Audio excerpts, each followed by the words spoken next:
Jesus, estamos aqui mais uma vez. O pastor Jacques está de férias, né? Deve estar aproveitando, passeando com a família, descansando, né? Para quando ele voltar, vocês dobrarem a carga nele, façam isso. Brincadeira, né? Pastor, se você estiver assistindo, é brincadeira, viu? Não vá.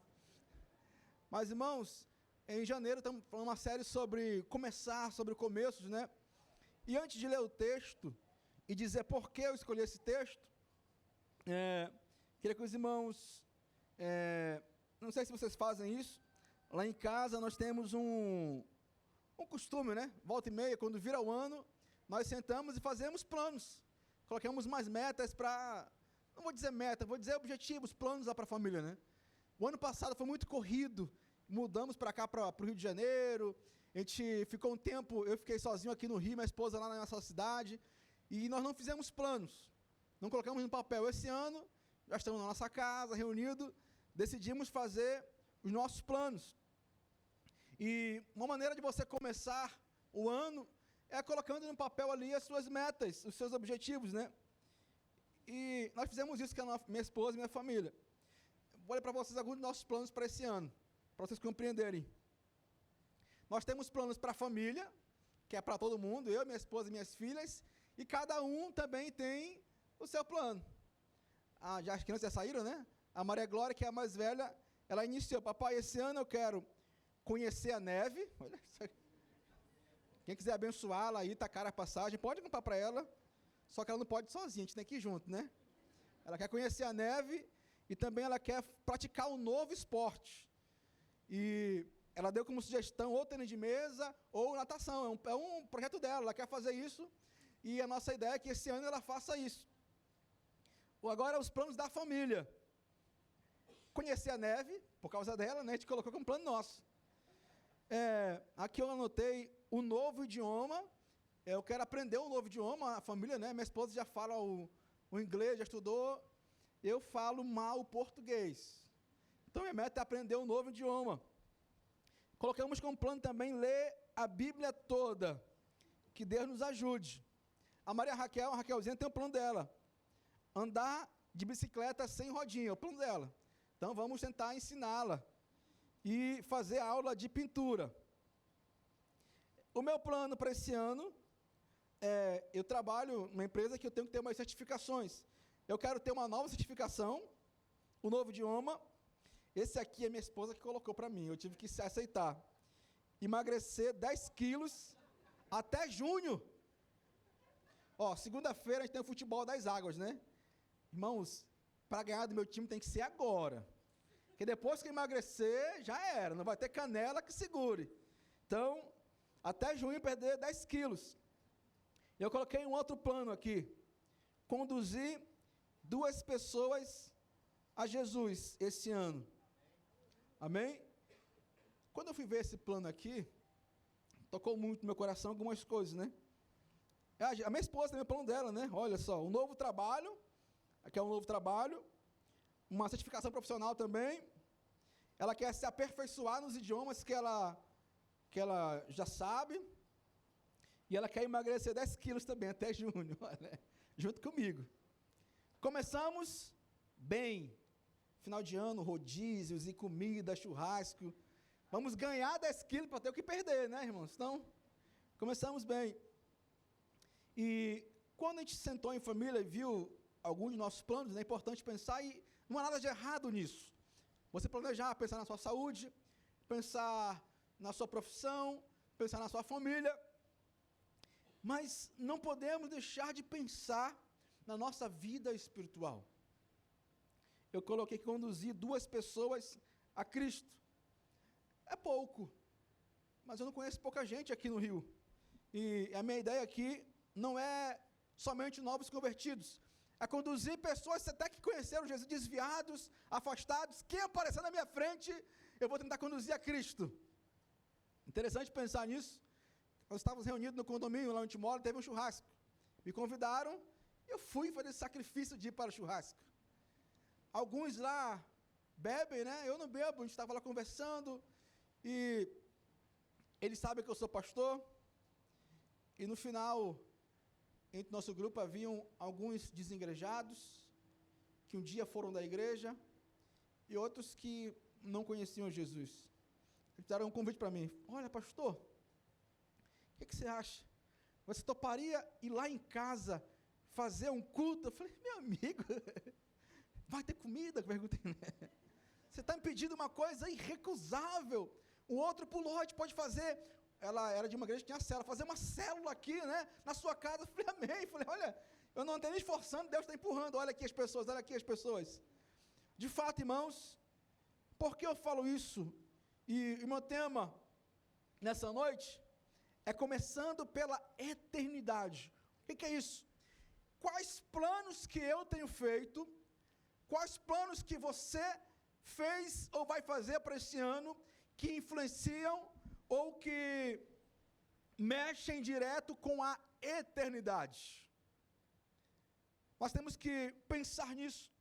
Foi isso que moveu dos planos que eu tenho feito, quais deles estão me conectando, ou irão influenciar, ou estão ligados com os planos de Deus na eternidade.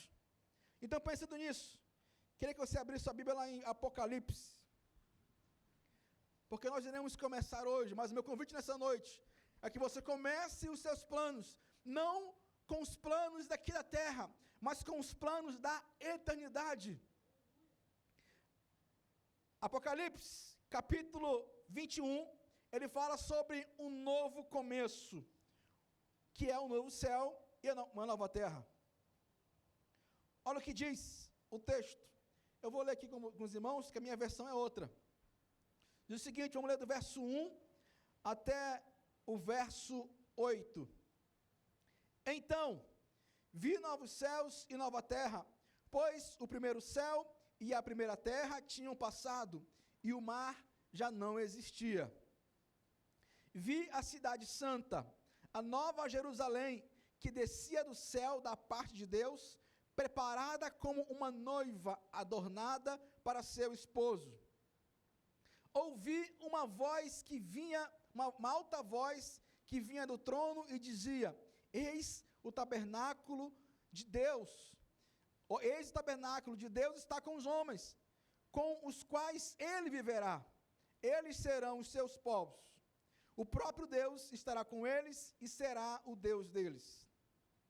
Ele enxugará dos seus olhos toda lágrima, não haverá mais morte, nem aflição, nem choro, nem dor, pois as coisas antigas passaram. Aquele que estava assentado no trono disse, vejam, eu farei novas todas as coisas, e acrescentou, escreve isto, pois estas palavras são verdadeiras e dignas de confiança. Disse-me ainda, está feito, eu sou o alfa e o ômega, o princípio e o fim. A quem tiver sede, darei de beber gratuitamente da fonte da água da vida. Aquele que vencer, herdará tudo isto, e eu serei o seu Deus, e ele será o meu filho. Quanto aos covardes, aos descrentes, aos abomináveis, aos assassinos, aos que cometem imoralidade sexual, aos que praticam feitiçaria, aos idólatras e a todos os mentirosos, o lugar deles será no lago que arde com fogo e enxofre. Essa será a segunda morte. Amém, irmãos? Eu já falei um pouquinho sobre a minha ideia de por que esse texto. E meu tema é começando pela eternidade. De maneira muito prática, nessa noite, eu quero deixar para os irmãos 3 pontos muito simples. Primeiro, o que é a eternidade? Segundo, quem irá para a eternidade? Terceiro, quem não irá para a eternidade? Então, muito didático, muito simples. Então, quero que nessa noite você saia daqui com entendimento do que é a eternidade nessa visão bíblica, quem vai para lá e quem não vai. Não tem meio termo. Pensando nesse texto aqui, que nós acabamos de ler, Apocalipse, ele é escrito, o autor se identifica como João, e há um consenso de que esse João era aquele João do Pedro, Tiago e João no barquinho, é esse João. o amigo de Jesus. Então, esse João que escreve Apocalipse, ele está já no final da sua vida. Aliás, João é o único dos 12 discípulos onde não há registro, pelo menos nem histórico, da sua morte. Ele talvez não tenha sido mártir como os outros, né, que foram apedrejados, crucificados, né? Ele está preso numa ilha, ele está cercado ali pelo mar, e já no final da sua vida, ele então tem uma visão. Deus o leva para uma outra esfera, um outro tempo, e ele tem uma visão daquilo que vai acontecer em grande parte na eternidade. É bom pensar que Apocalipse não fala só disso. Ele, por exemplo, quando tem uma visão, ele escreve 7 cartas para as 7 igrejas da Ásia. Então, João também vê a eternidade, mas também manda cartas para aquilo que estava acontecendo, preparando a igreja. E esse é o pano de fundo dessa noite. E quando a gente fala em eternidade, o que eu quero dizer? O que é a eternidade? Bom, Apocalipse, como eu disse, é um livro, por vezes, controverso. Em que sentido? Há muitas interpretações sobre alguns textos específicos. Aí tem briga para todo tipo de doutrina. Meu ponto não é esse, eu não quero causar discórdia aqui, nem defender. Mas há pelo menos 3 fatores que são comuns, que aqueles que divergem concordam. Por exemplo, houve um início e haverá um fim. Todos os cristãos concordam com isso. O início é lá em Gênesis. E o fim mostra em Apocalipse que haverá um fim.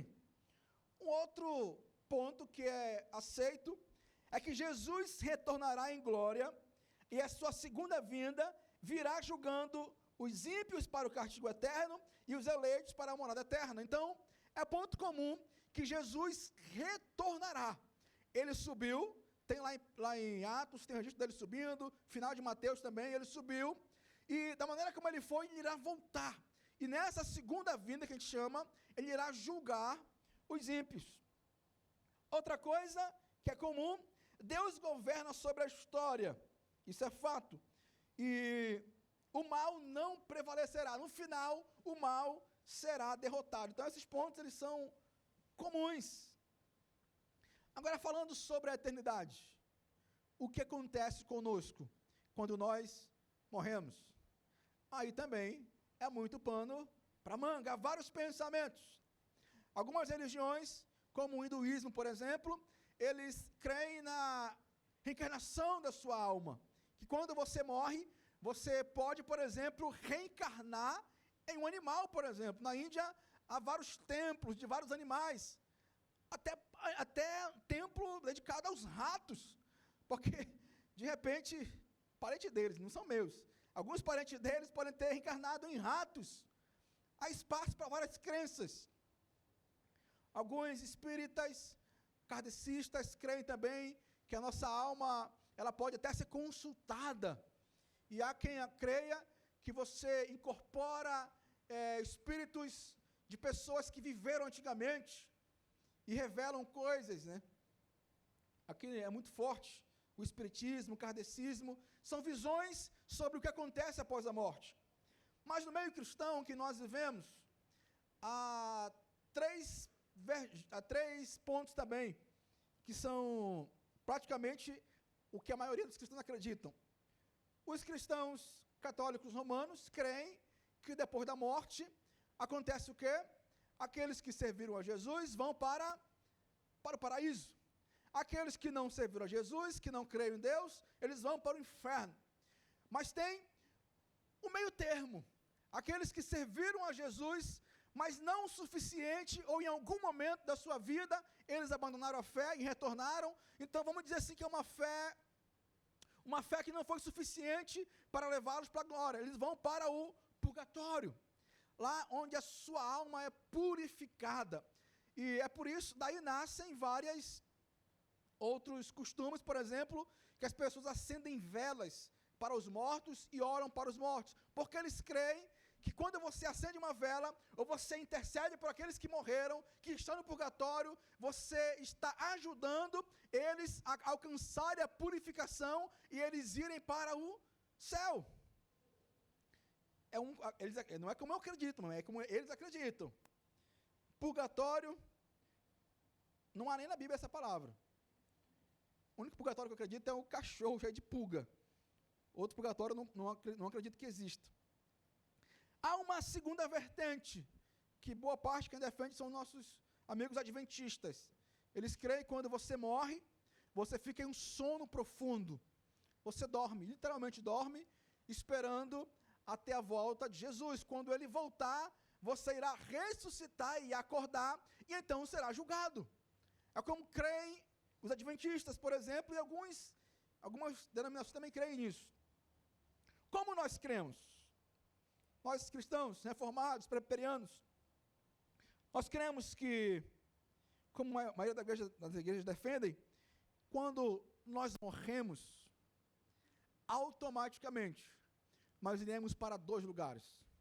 Aliás, para um ou outro. Nós iremos para o céu, que a Bíblia também chama às vezes de paraíso, e às vezes chama de seio de Abraão. E aqueles que não foram salvos irão para onde? Para o inferno. É na hora. Acabou de morrer, você morreu.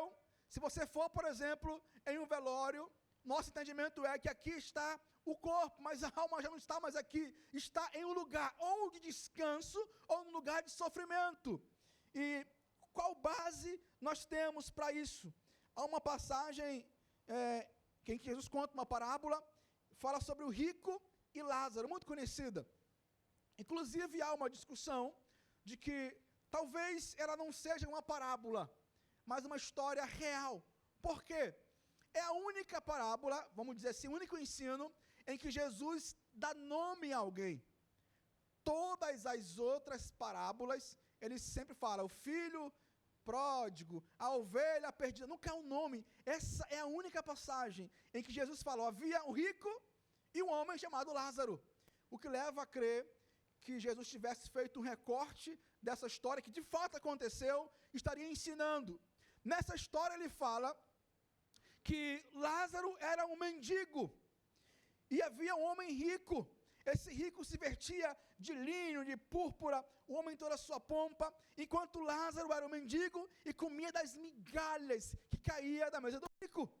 E fala que os dois morreram, e Lázaro foi para o seio de Abraão, e o rico foi para o inferno, lugar de dor e tormenta. E diz que lá, nesse lugar, enquanto ele estava, ele vai até Abraão, o Abraão vai ao encontro dele e pede, ó Senhor, molha pelo menos o teu dedo num pouco de água para que mate a minha sede. E ele também faz um pedido para que envie Lázaro. Ele dá uma ordem a Abraão, olha, manda Lázaro ir lá falar para meus irmãos que o inferno existe, para livrar eles. Então esse texto nos diz que quando nós morremos, Jesus está ensinando isso, quando ele morre, nós iremos imediatamente para um lugar, mas que não é o fim ainda, nem é o começo, não é o destino final. Outra passagem que endossa esse nosso entendimento sobre a eternidade é do ladrão na cruz. Quando Jesus está na cruz, ele está no meio de 2 ladrões. Há então ali uma discussão. Um começa a ironizar Jesus, pedindo para que ele descesse da cruz e salvasse. O segundo parece que recupera a sua consciência, entra no momento ali de reconhecer o seu pecado, e ele então repreende e fala assim, olha, nós com justiça recebemos o castigo que nós merecemos. Ele fala, Jesus, esse está aqui do nosso lado, não fez nenhum mal. Ele faz o pedido então, Jesus, lembra-te de mim quando entrares no teu reino. Rapaz, esse cara ganhou na loteria. No final da vida dele, Jesus fala para ele assim, olha, em verdade eu te digo, ainda hoje estarás comigo no paraíso. O que ele nos ensina? Quando você morrer, você vai estar no paraíso comigo. Eu acho que se ele pudesse falar para o outro, tu não, tu vai para o inferno. o que essa passagem nos diz é que, de fato, quando nós morremos, começa-se um novo capítulo de nossas vidas, que é quando nós vivemos a eternidade. E, pensando nisso, de fato, quando nós partimos, o novo capítulo de nossa vida é iniciado. O que é então a eternidade que eu trato nessa noite? A eternidade é esse momento pós-morte, que todos nós passaremos e nós viveremos. E o texto aqui fala, na visão que ele tem de um novo céu e nova terra. Concluindo aqui o que acontece depois da morte. O que João fala é um outro estágio. Ele diz que aqueles que estavam no paraíso, eles irão depois para um outro lugar, que ele chama de novo céu e nova terra. O paraíso é um estado, digamos, intermediário, onde você aguarda o céu, já goza ali de muitos benefícios, mas não é ainda aquilo que Deus planejou o final. Então, quem está no paraíso, no céu de Abraão, irá para o novo céu e nova terra. Quem está no inferno, aqui a Bíblia diz que o inferno será jogado num lago de fogo, chamada segunda morte. Então, haverá um outro estágio ainda, muito pior para aquele que está no inferno, e muito melhor para aquele que está nos céus. A visão que João tem aqui é o início de um novo céu, é esse terceiro estágio. É como nós cremos. Se você não crê nisso, tudo bem, mas é o que a Bíblia nos ensina. E Deus revelou a João, mas também revelou a algumas pessoas sobre esse novo céu. Por exemplo, Pedro, na sua segunda carta, ele escreve, capítulo 3, verso 7, ele diz: ora, os céus que agora existem e a terra, pela mesma palavra, têm sido entesourados para o fogo, estando reservado para o dia do juízo e destruição dos homens ímpios. Ele acredita, homens ímpios. Virá, entretanto, como ladrão, o dia do Senhor, na qual os céus passarão com estrepitoso estrondo, e os elementos se desfarão abrasados, esperando e apressando a vinda do dia de Deus, por causa da qual os céus incendiados serão desfeitos e os elementos abrasados se derreterão. O que Pedro diz aqui? O que ele quer falar?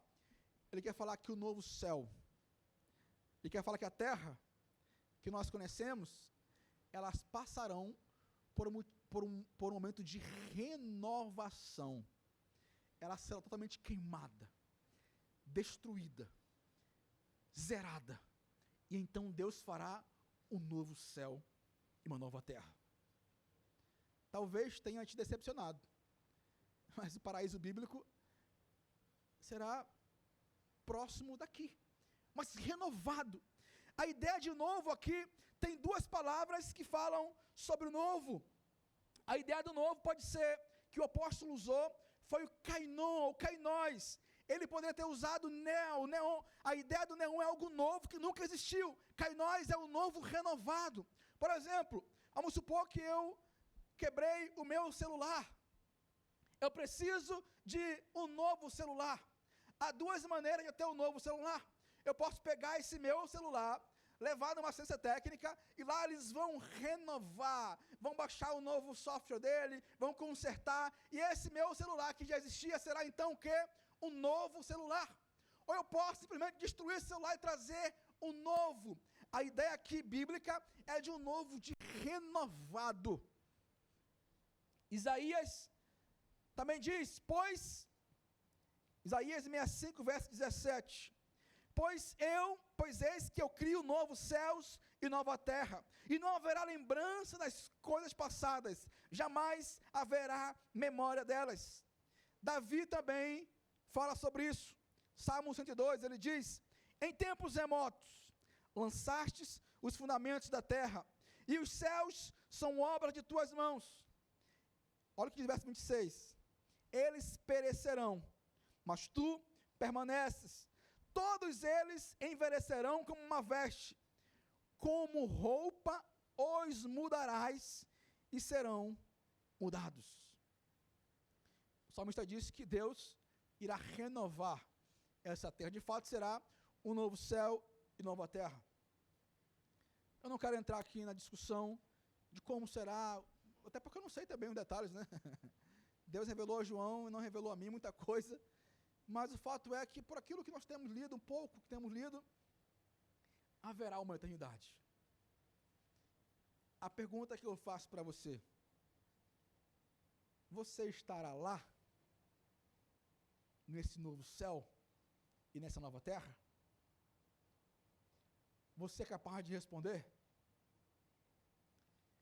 Se você não é capaz de responder, ou não tem segurança, há uma grande chance de que você não esteja lá. A boa notícia é que ainda há tempo. Você não morreu ainda. E é onde eu quero falar o meu segundo ponto. Então, a eternidade, no que eu estou falando, propondo nessa noite, eu estou focando nos céus. O inferno está lá para quem vai. Eu estou falando com os santos. A eternidade que eu estou falando aqui nessa noite é os céus, o novo céu e nova terra. E quem vai para lá? A pergunta que não quer calar: quem irá para a eternidade? Quem irá para os céus? Quem está habilitado para estar lá, nesse novo começo? O capítulo 5 de Apocalipse mostra também uma nova visão que João teve. Ele disse que ele tem uma visão, e nessa visão ele vê um trono, e nesse trono há alguém assentado, cheio de glória, e ao redor desse trono há 4 seres viventes, seres que ele não conhecia, e ele apenas fala a sua aparência. Ele fala que um parecia um leão, o outro parecia um boi, o terceiro tinha um rosto como de homem, e o quarto como uma águia em voo. E diz que eles cantavam: Santo, Santo, Santo é o Senhor Deus Todo-Poderoso, o que era, o que é e o que há de vir. Indica que aquele que estava sentado no trono era revestido de santidade. Ele fala ainda que nesse que estava sentado no trono, havia na mão dele, na sua destra, um livro em formato de rolo, e esse livro era escrito por dentro e por fora. E ele então ouve uma voz alta, um anjo forte, rasga os céus e diz: quem é digno de abrir o livro e de desatar os selos?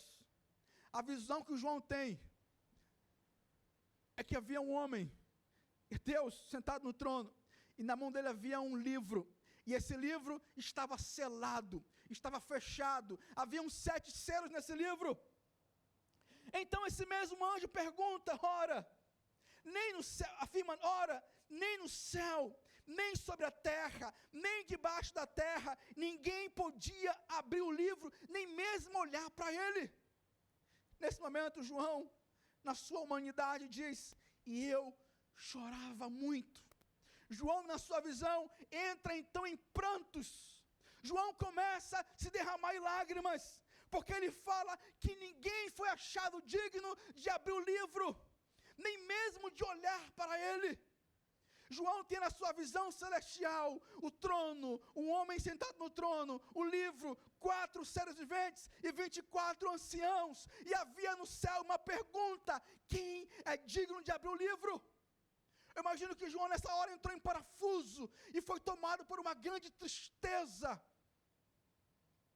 Então, um dos 4 seres viventes, aliás, um dos anciãos que estava com ele, disse: João, não chora, porque o leão da tribo de Judá, a raiz de Davi, que venceu para abrir o livro e os seus 7 selos, o que ele diz: João, não chore, há no nosso meio alguém que é digno, que tem poder e que pode abrir o livro.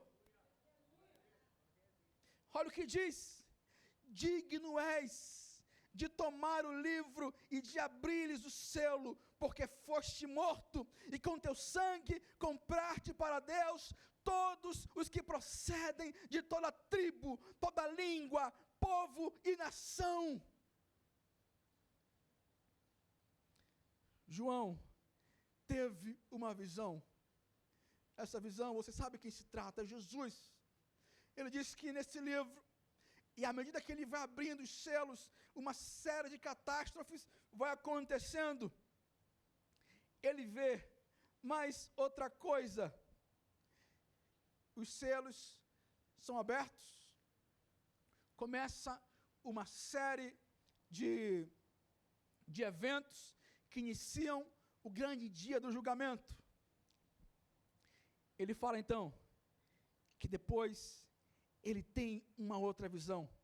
Depois destas coisas vi, e eis uma grande multidão que ninguém podia enumerar, de todas as nações, tribos, povos e línguas, em pé diante do trono e diante do Cordeiro, vestidos de vestiduras brancas, com palmas nas mãos, e clamavam em alta voz, dizendo: ao nosso Deus, que se assenta no trono, e ao Cordeiro, pertence a salvação.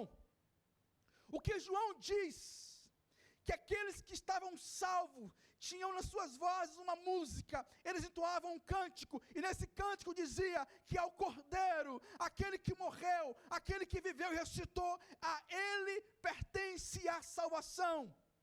Quem irá para os céus? A resposta é: a salvação pertence somente a Jesus. Então, para a glória eterna, irão somente aqueles que foram salvos por Jesus. Não há meio termo, não há espaço para nada, somente para aqueles que foram salvos. A salvação pertence a Jesus.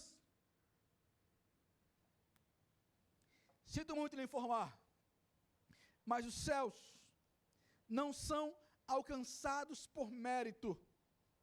Os céus não são povoados pelos seus dízimos, pelas suas ofertas, ou por aquilo que você faz na igreja. Nada do que você faz justifica ou paga para que você esteja no céu, porque a salvação não pertence a nós, não pertence à igreja, a salvação pertence a Jesus. Por isso, meus irmãos, quando nós nos reunimos, quando cantamos louvores, nós não estamos participando de um momento formal, não estamos cumprindo nosso papel, não estamos batendo ponto na igreja, nós estamos reunidos com muitos e muitos santos que foram salvos, e nós celebramos a nossa alegria. O que é uma igreja a não ser a reunião dos santos? O que é uma igreja a não ser a reunião dos salvos? Por isso, quando você fecha seus olhos, leva a sua mão aos céus e canta ao Senhor, o que deve embasar o seu coração é a alegria da salvação, é gratidão, é temor no Senhor. Mas aqui, irmãos, é um estado passageiro. Nós somos peregrinos. Interessante que quando João vê essa multidão vindo, ele diz, Apocalipse capítulo 7 agora, no verso 13, um dos anciãos tomou a palavra dizendo: e estes que se vestem de vestiduras brancas, quem são? De onde vêm? Uma pergunta retórica. João fala assim: meu Senhor, tu sabe quem são esses? João era servo de Deus, João conhecia quem era crente, ele fala: tu sabes quem são esses?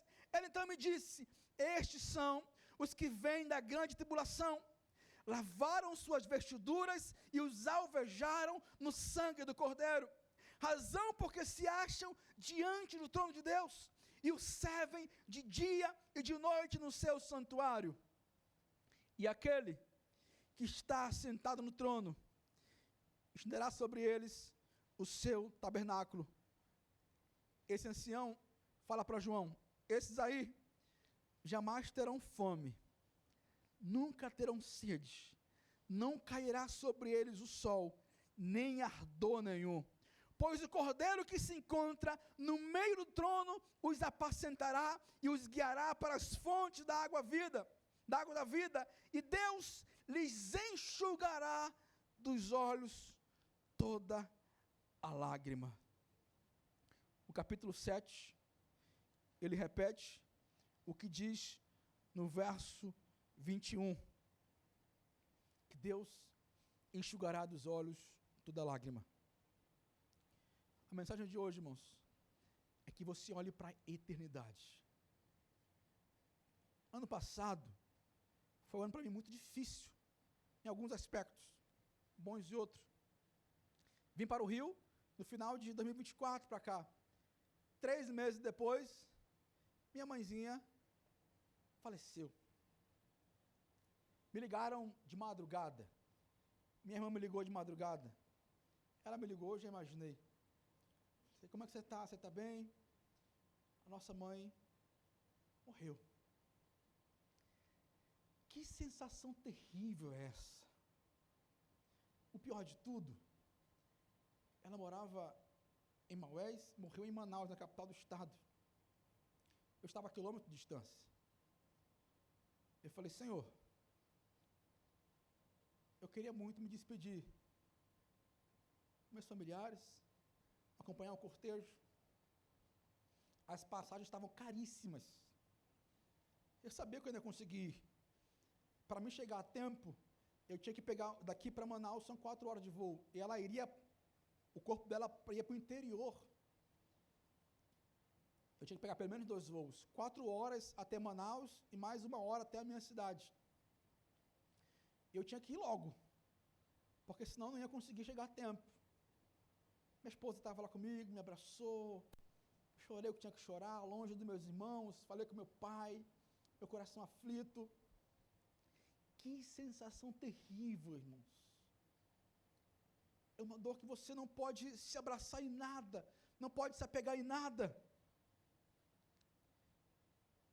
E minha mãe, quando eu me converti ao Senhor, ela sempre foi católica. No começo ela brigou muito comigo. Falou alguma coisa para mim, que eu não deveria ser e tal. Com o tempo, ela permitiu, ou pelo menos aceitou, que eu virei crente. Com o tempo, ela começou a me ligar para que eu orasse por ela. Com o tempo, ela passou a me usar como referência. Com o tempo, ela passou a me acompanhar. Todos os meus sermões que eu fazia, ela ligava para mim: vai pregar hoje? Vou. E manda um link. Ela me ligava, eu amei. Gostei daquela parte.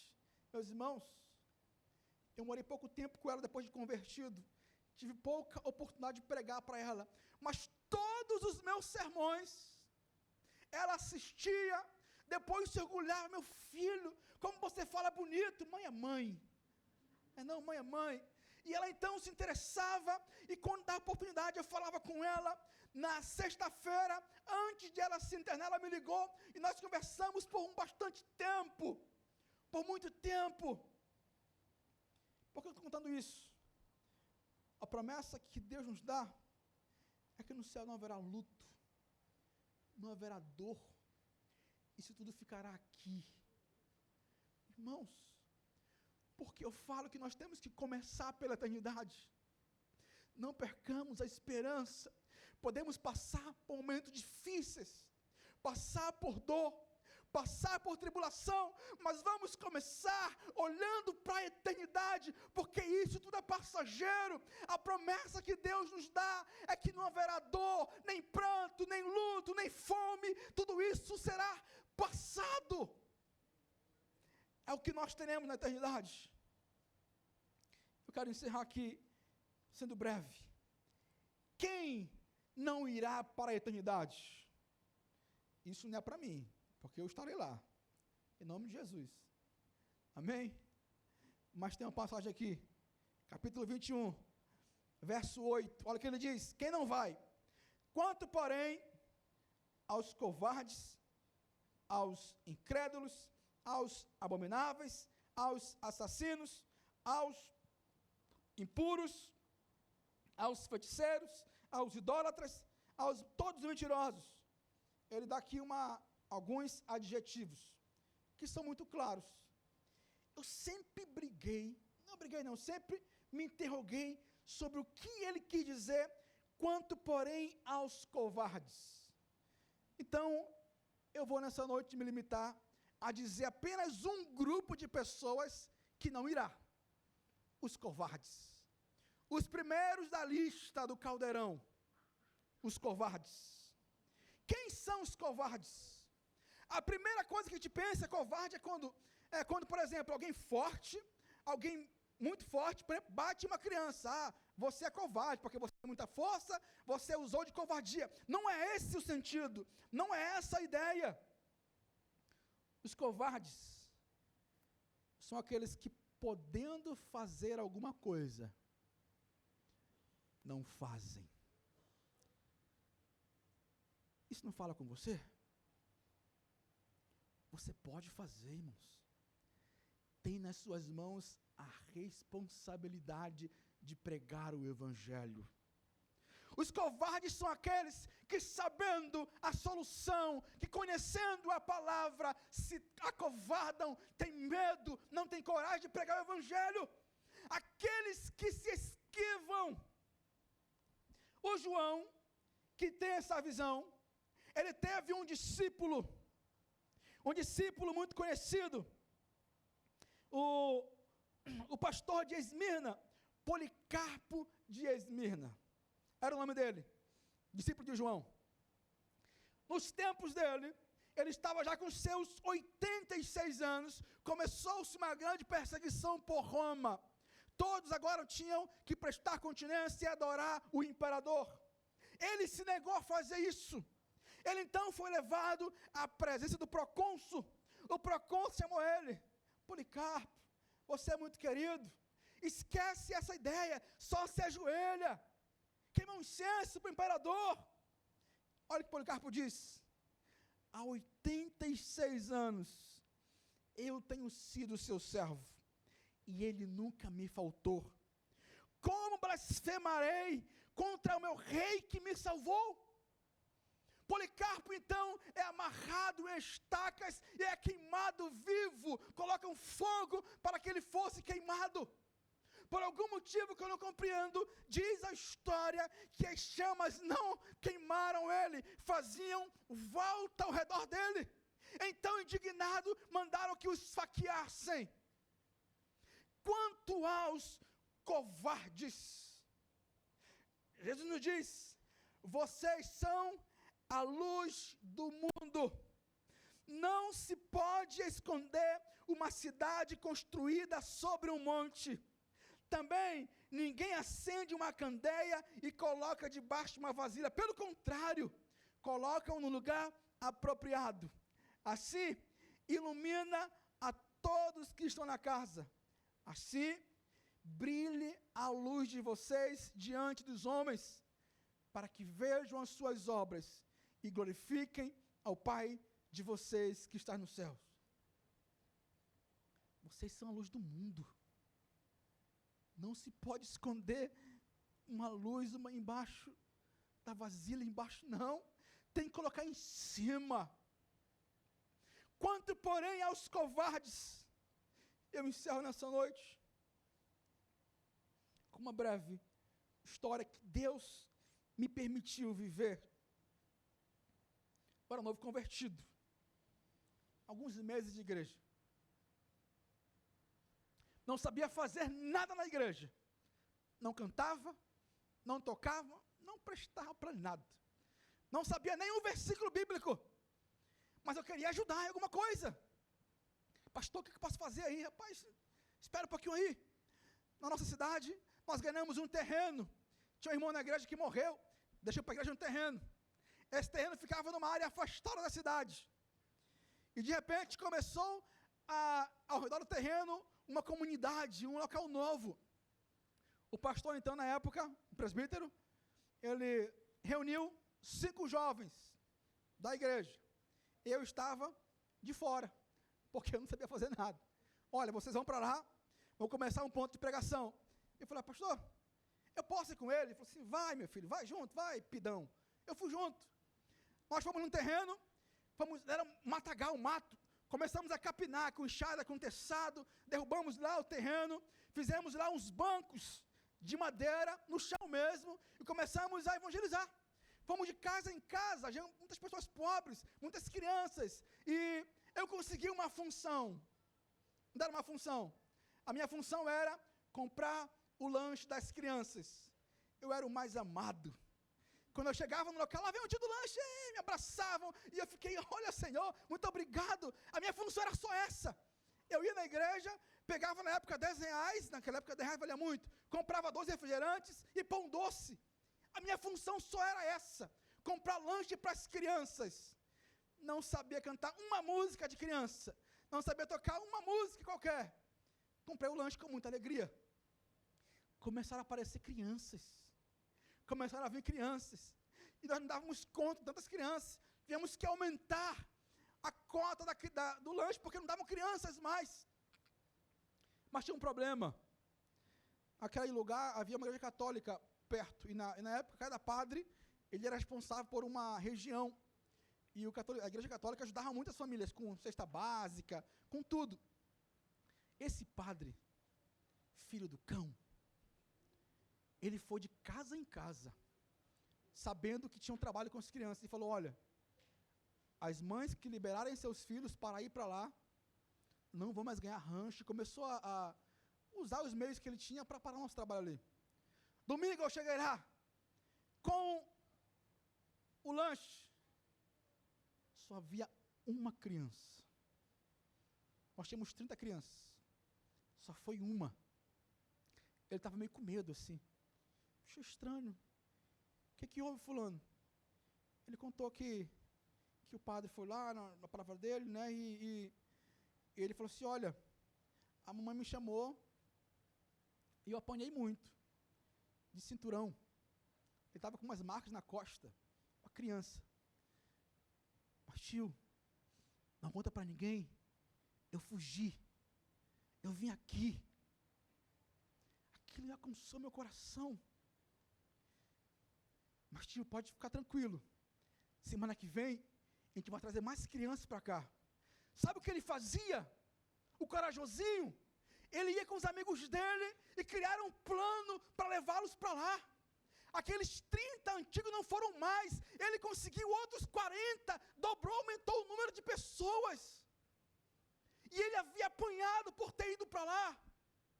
Eu tive muita vergonha quando eu vi aquilo, porque aquela criança, de alguma maneira, compreendeu o que era o Evangelho. Eu não sei se ele ia pelo lanche. Eu não sei se valia a pena apanhar por aquele lanche. De alguma maneira, Deus falou com ele. E para mim, eu levei para a minha vida toda, irmãos. Quando eu fui pregar a primeira vez, eu lembrei daquele menino. Quanto aos covardes, aqueles que têm responsabilidade, aqueles que têm o poder de decisão, aqueles que podem falar e se calam. Nos céus, não há lugar para covardes. Não há lugar, irmãos. Não deixem o pastor Jackson sozinho. Não deixem os irmãos servirem sozinhos. Permitam participar dessa obra. Aqui no bairro tem muitos moradores. Você não sabe o que fazer? Compre um lanche. Faça o que está ao seu alcance. Eu não sei pregar. Leia a Bíblia. Peça ao Senhor direcionamento. Mas não se acovarda. Não feche as portas do Evangelho para quem não conhece. Nessa noite, então, o meu desejo é: comece pela eternidade. Vamos ficar de pé? Vamos orar ao Senhor?